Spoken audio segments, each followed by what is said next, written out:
what causes armed conflict and how does conflict play out in the wider society. I'm originally from Sierra Leone in West Africa. I was a human rights activist helping to rehabilitate children affected by the war. We teach about the different ways that conflict happen, but most importantly, the tools that we can use to manage those conflicts. When we think of conflict, often it tends to have that negative connotation, tragedies, violence. But there's another side to conflict.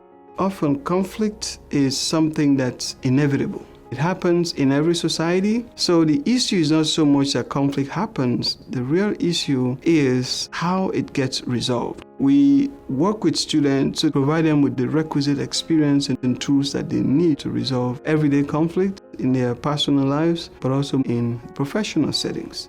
I call myself an accidental academic because I didn't intend to be an academic. I was doing community work and found out that I really liked teaching. My first career was working with refugees and immigrants here in Portland. My own specialization is in violence prevention, and that has evolved into a specialization in atrocity prevention. I teach a lot of different classes that are a combination of theory and practice. Whether it's online or face-to-face, there's opportunities to engage with the material and use reflective capacity to make sense of those theories and to see how they play out. My favorite class, it's called What's Love Got to Do with It? We study something called the love ethic, how to embrace people with dignity, and reminds us of the humanity of the people that we're dealing with. One of the things that I love about PSU's program is that the students are super serious about learning, doing this because they really want to do this. I love the learning communities that happen at Portland State because they're very dynamic and people are really willing to show up. I got a transfer degree from philosophy out of Mountain Community College and came to the conflict resolution program at Portland State University. I'm a graduate level student now. My daughter, Katie, is an undergraduate student in the conflict resolution program. We can talk about our assignments. She teaches me as much as I teach her. Our faculty doesn't want us to put them on pedestals. They treat us like equals, like we are peace builders and colleagues. We're free to disagree with each other or to probe questions that we have about why we disagree. In conflict resolution, there are real ways of putting into practice what we're doing in the classroom. Our teachers will take us to protests that are on campus to show us about what protest looks like, how we can help and to accomplish things. The SUN program here, Students United for Nonviolence, was largely influential in disarming our campus police. It took years, but it was effective and nonviolent in the end, and we accomplished that. The motto of Portland State University is, "Let knowledge serve the city."